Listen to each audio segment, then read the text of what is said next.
말씀 보겠습니다. 마태복음 2장 9절로 10절 말씀입니다. 함께 봉독하지요. 박사들의 왕의 말을 듣고 갈새 동방에서 보던 그 별이 문득 앞서 인도하여 가다가 악이 있는 곳 위에 머물러 서 있는지라. 그들이 별을 보고 매우 크게 기뻐하고 기뻐하더라. 할렐루야. 이 사건이 역사적인 사실일까요? 아닐까요? 이런 궁금을 갖고 있는 사람들이 있었어요. 그래서 실제로 예수님이 탄생했다고 생각하는 BC 4년에, 원래는 예수님 탄생이 AD와 BC를 나누는데 수사 한 분이 그걸 계산하다가 착각을 했어요. 4년을. 그래서 본래는 예수님이 BC 4년에 태어나셨다. 본래 나이는 2017살이 아니라 2021살이다. 21세가 되셨다. 이제 이렇게 보는 거죠. 인간의 나이로 치자면. 근데 어쨌든 BC 4년에 실제로 이렇게 별들의 움직임이 있었을까를 연구하고 탐구하는 분들이 있어요. 다큐멘터리로 만들어가지고 영국에서 방송에서 어떤 방송에서 방영도 하고 그랬는데요. 그래서 이제 그 당시에 정확히 BC 4년은 모르지만 그 어간에 이런 현상들이 있었다. 이렇게 이제 밝혀내기도 하고 연구하기도 합니다. 근데 별로 그런 건 그렇게 중요한 것 같진 않아요. 왜냐하면 인간의 과학이 이걸 다 알 수 있을까라는 생각이에요. 중요한 건 우리가 예수를 그리스도 하나님으로 믿고 경험하고 고백하고 있다는 사실이 더 중요하지 않을까, 그런 생각입니다. 예전에는 거리마다 캐롤송이 넘치고 난리가 났었죠. 아주 이렇게 분위기가 띄워지고 난리가 났었습니다. 근데 요즘에는 별로 그런 일이 없어요. 여러분, 어떤 것이 더 좋습니까? 폴 틸리라는 사람이 이런 얘기를 해요. 문화의 실체는 종교다. 다시 말하면 종교는 문화라는 형식으로 나타난다. 종종 제가 신학을 공부하면서 그 말과 크리스마스 분위기를 연상하면서 굉장히 많이 마음이 아팠던 기억이 있어요. 우리 기독교가 세상에 보여준 게 이거밖에 안 되나 보다. 크리스마스는 그냥 휴일, 빨간 날, 휴일이라서 먹고 마시고 즐기고 흥청망청하는 것으로 보여줬나 보다. 기독교가 세상에 그렇게 투영됐나 보다. 기독교가 세상에 그런 모습으로 보였나 보다. 이것 때문에 굉장히 슬펐어요. 근데 어쨌든 여러 가지 원인에 의해서 요즘 이렇게 잠잠한 게 오히려 저는 더 좋아요. 크리스마스가 무엇인지를 깊이 더 묵상하고 생각할 수 있는 이 시간이 더 아름답지 않을까. 방송에서 이렇게 하루 이렇게 크리스마스라고 기독교 방송해 주는 것도 의미가 있지만, 그러나 그것보다는 교회들이 세상에 어떻게 비춰지고 있는지, 어떤 모습으로 비춰져야 하는지를 생각하고 발견하는 것이 정말 귀하고 아름답다라는 생각입니다. 그래서 요즘에 전 조용한 게 좋습니다. 물론 온 세상이 성탄의 기쁨으로 가득했으면 좋겠어요. 그건 정말 축제, 세상으로 먹고 노는 날이 아니라 정말로 예수의 탄생을 기뻐하는, 물이 바다 덮음같이 여호와의 영광으로 충만한 그런 역사 있기를 소망합니다. 그런데 흥청망청하는 것은 그건 크리스마스 정신에, 성탄 정신에 전혀 어울리지 않습니다. 이해되시죠? 자, 이런 기본적인 이해를 가지고 오늘 말씀 다시 읽어보겠습니다. 박사들이 왕의 말을 듣고 갈새 동방에서 보던 그 별이 문득 앞서 인도하여 가다가 악이 있는 곳 위에 머물러 서 있는지라. 그들이 별을 보고 매우 크게 기뻐하고 기뻐하더라. 동방 박사들, 그들은 누굴까요? 오늘날로는 점성술사 취급을 받잖아요. 보통 3명이라고 생각하는데 3명은 아니죠. 몇 명인지 성서에 기록되어 있지 않습니다. 점성술사라고 생각하는데요. 그런데 여러분, 그 당시에 동방 박사들은 점성술사가 아니라 최고의 천문학자들이었습니다. 그 당시 막 발전하기 시작한 학문이 천문학이었어요. 이 마고이 혹은 마고스라고 부르는데, 이 동방 박사들은 그 당시 최고의 천문학자들, 최고의 과학자들이었던 거예요. 이걸 단순히 오늘날의 관점으로 점성술사로 생각하는 것은 굉장히 잘못된 오해입니다. 마치 오늘날로 치면은 이들은 노벨 과학상을 받은 사람들처럼 그렇게 비견될 만한 사람들이에요. 하나님은 그런 당대 최고의 과학자들, 당대 최고의 천문학자들을 통해서 예수님의 탄생을 알려주고 있는 겁니다. 굉장히 의미 있는 이야기들이죠. 성탄과 관련해서 동방박사들의 등장은 예수의 죽음과 부활을 과학적으로 증명해 주는 가치를 가지고 있어요. 온 우주를 창조하신 하나님이 온 우주의 사건들을 동원해서 뭐 하시는 겁니까? 예수의 탄생을, 메시아의 탄생을 증언하시는 거예요. 왜 그랬을까요? 생각해 보니까 정작 말해야 될 사람들이 말하지 않았던 거예요. 오랫동안 메시아 탄생을 기다려왔고 메시아에 대한 예언을 배우고 알고 있던 사람들이 잠잠한 거예요. 정작 말해야 될 사람들이 말하지 않으니까 하나님이 이 사람들을 사용해서 우주적인 사건을 사용해서 자연의 사건을 통해서 뭐 하시는 겁니까? 메시아 탄생을 말씀하시고 메시아 탄생을 축하하고 예물을 드리게 하고 알게 하고, 이게 얼마나 놀라운 사건입니까?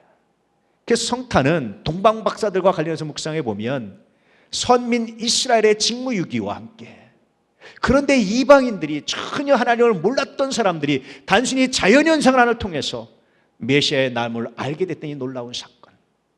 그래서 성탄은 여러분, 예수의 탄생은 단순히 그냥 산속에서 아니면 모르게 말구 위에서 아무도 모르게 역사 안에서 나타났던 어떤 사건이 아니라 온 우주적인 사건이었다라는 것을 증명해주고 말씀해주고 있는 사건이 이 동방박사들 사건입니다. 교회사의 전승에 의하면 이 동방박사들이 교회를 세워요. 이란의 우르미에라는 지역이 있습니다. 저도 가봤는데요. 이곳에 동방박사들이 가서 동방박사 기념교회를 세웁니다. 동방박사들이 메시아를 만나고 메시아 탄생을 경배하고 난 다음에 고향으로 돌아가서 이란의 우르미에로 돌아가서 거기서 메시아를 만난 그 기념, 이제 그리스도인이 되고 메시아를 만난 그 안에서 예수의 제자가 됐던 굉장히 놀라운 사건, 세계적인 석학들이 이제는 내가 최고다라고 말하지 않고 나는 그리스도인입니다, 나는 그리스도를 따르는 사람입니다, 나는 예수의 제자입니다라고 고백했던 굉장히 놀라운 사건 현장이 교회사 전승에 의하면 우르미에에 있는 동방박사 기념교회입니다. 이곳에 갔을 때 이곳의 사제가 예수님 당시 이스라엘 사람들이 사용하던 언어가 아람어였거든요. 아람어로 주기도문을 낭송해 주는데 얼마나 낭랑한 소리가 아직도 지의 귀에 아주 쟁쟁하게 들립니다. 그러면서 동방박사 사건을 새롭게 만났던, 새롭게 경험했던 기억들이 있어요. 여러분, 하나님은요, 말해야 될 사람들이 말하지 않으면, 선언해야 될 사람이 선언하지 않으면 또 다른 사건을 통해서 또 다른 일을 통해서 하나님이 일하세요. 여러분들이 찬양하지 않으면 돌들을 통해서도 하나님 찬양받으시고 하나님의 일을 하십니다. 여러분의 역할을 돌들에게 뺏기지 않기를 축복합니다. 동방박사들의 사건은 정말 위대한 사건이지만, 그러나 유대인들 입장에서 생각해보면 자기들의 역할을 빼앗긴, 할 일을 하지 않은 정말 슬픈 역사이기도 해요. 그뿐입니까?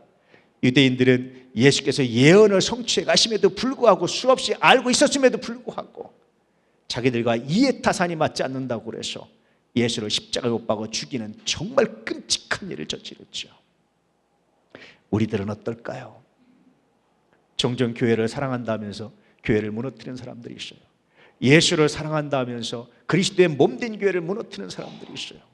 왜 그럴까? 많은 아픔을 가지고 돌아보고 생각해봐요.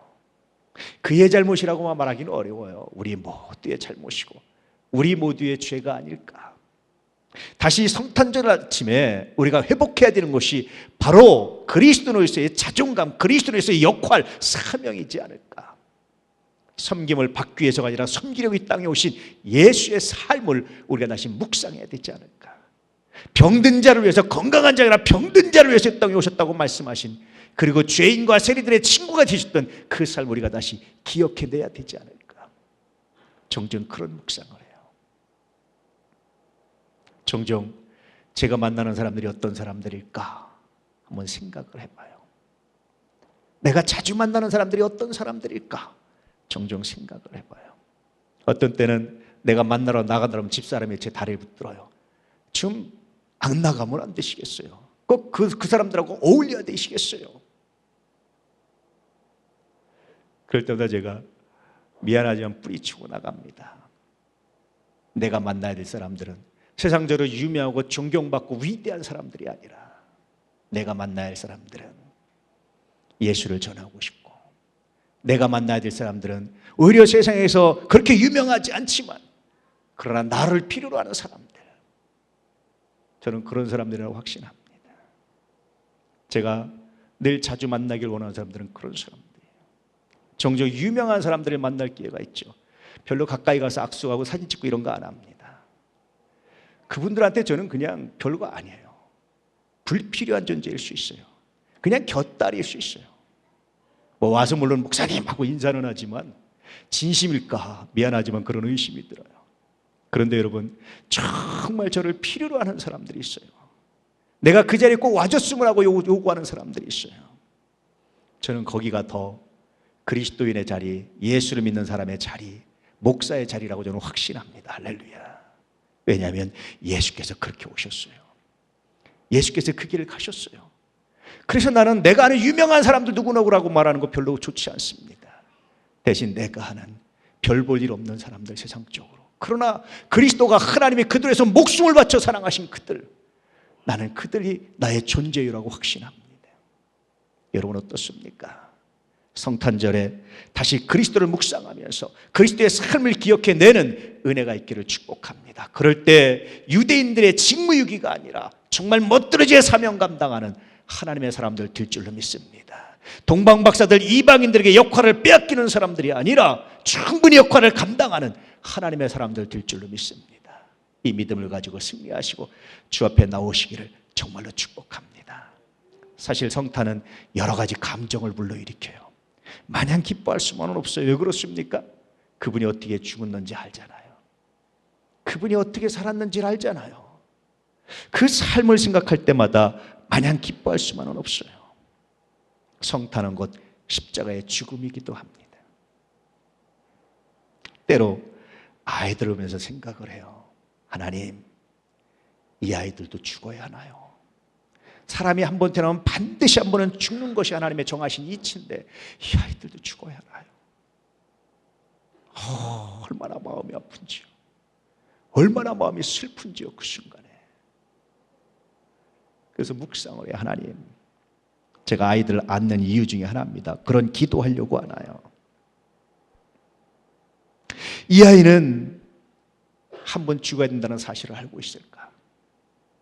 이 아이는 탄생이 죽음이라는 사실을 알고 있을까? 그런 묵상을. 그러면서 그런 기도합니다. 이 아이는 그 죽음의 순간을 잘 이겨낼 수 있을까?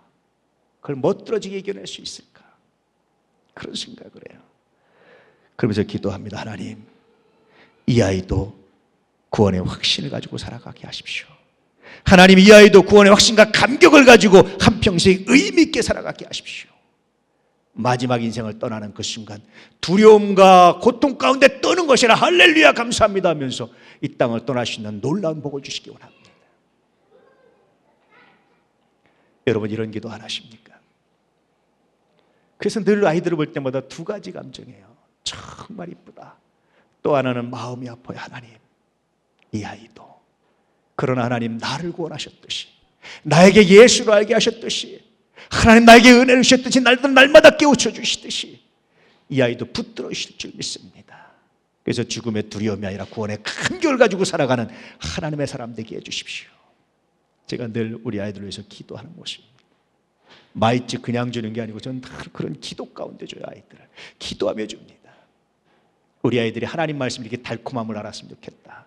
우리 아이들이 예배가 이렇게 달콤함을 알았으면 좋겠다. 우리 아이들이 하나님께 순종하는 것이 이렇게 달콤하다는 걸 알았으면 좋겠다. 사실 이게 제가 아이들에게 마이쮸 주는 이유입니다.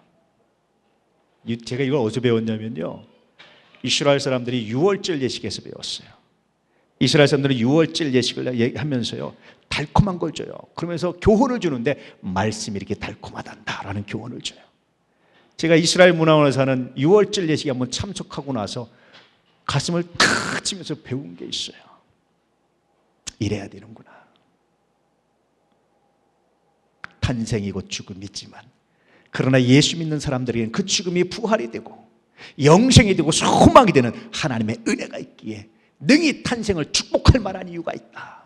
우리 아이들을 안고 축복할 만한 충분한 이유가 있다. 저는 확신합니다. 할렐루야. 옆에 사람을 안고 한번 손을 잡고 축복해 보세요.